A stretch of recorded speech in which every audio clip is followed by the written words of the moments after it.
Hi guys, Cykaniki here. Welcome to my channel. Today we're going to make this simple summer makeup look.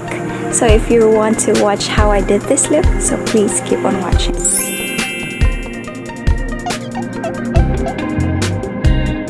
Okay, so nilagyan ko siya ng green concealer para ma-hide yung mga redness sa mukha ko kasi ang daming ganun sa mukha ko today. Since this is summer look, we're going to use the SK2 CC cream and it has an SPF 50 base. So since it's summer, you really need to protect your skin. The best way to protect your skin is applying sunscreen on your face. Advisable is 35 SPF higher. So this one is very good because it has SPF 50 and this is my favorite. And I'm going to blend it using this paddle brush. Super white on the screen but don't fret. Whatever's left on the brush, of course, lagay niyo sa leg. Mag-concealer pa rin tayo. I will be using Mary Kay Concealer under the shade Light Beige. Powder that we're going to use for setting is powder from Makeup Factory. It's a mineral fixing powder. We're not going to bake today. Malaki na lang kayang brush gamitin natin, no? Mas madali. Okay, so tapos na tayo sa face. So this look is we're aiming for a little bit of natural and fresh look since it's for summer. For our brows, we're going to use this Celatech Eyebrow Defining Kit Wax and Powder.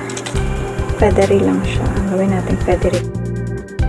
Yes, feather lang. Parang namang ang ipis lang ng kilay. Yan lang, simple lang. Parang ang kilay meron lang kulay. Para namang hindi ako ng-makeup today. No makeup look. Parang wala lang. Ganyan lang yung brows natin today, guys. Walang papala. You can use a mascara to tame your brows. Ayan, wala na. Top was, we're going to do our eyeshadow. So we're going to use this orange eyeshadow from NYX. We're going to place it on eyelids. Wala tayong eyeshadow base, walang keme-keme. Diretso na. Ano kung tutorial to? Parang walang katutunguhan. Blend natin. Isya yata yung result nito. What I did is, parang extended. Parang pang magazine ang peg. Extend mo lang siya. Ilalagay ko to sa mata, ang NYX Liquid Crystal Liner. Kala ko meron siyang maraming glitters. Wala naman. Yung sa spark na. Sorry hindi ako na-inform. Okay, so since wala siyang shimmer, anong gagawin ko? And I'm going to use this Riv Koi eyeliner.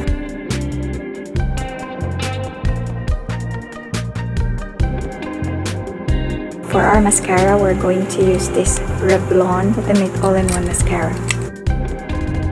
And let's put on some eyelashes. I'm done with my false eyelashes and I'm going to apply another layer of mascara. For lower rim, we're going to apply same color, this orange. I'm just going to use orange all the way. I will be using this Everbilena white pencil liner.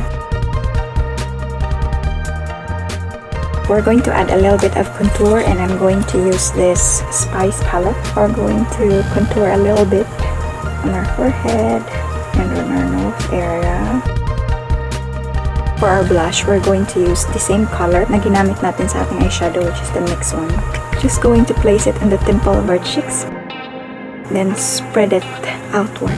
Yeah, just be careful because this is super pigmented and I really love the color of this eyeshadow, fresh. And to finish it up, we're going to use this Riv Koi lipstick. This is my favorite go-to lipstick as of the moment.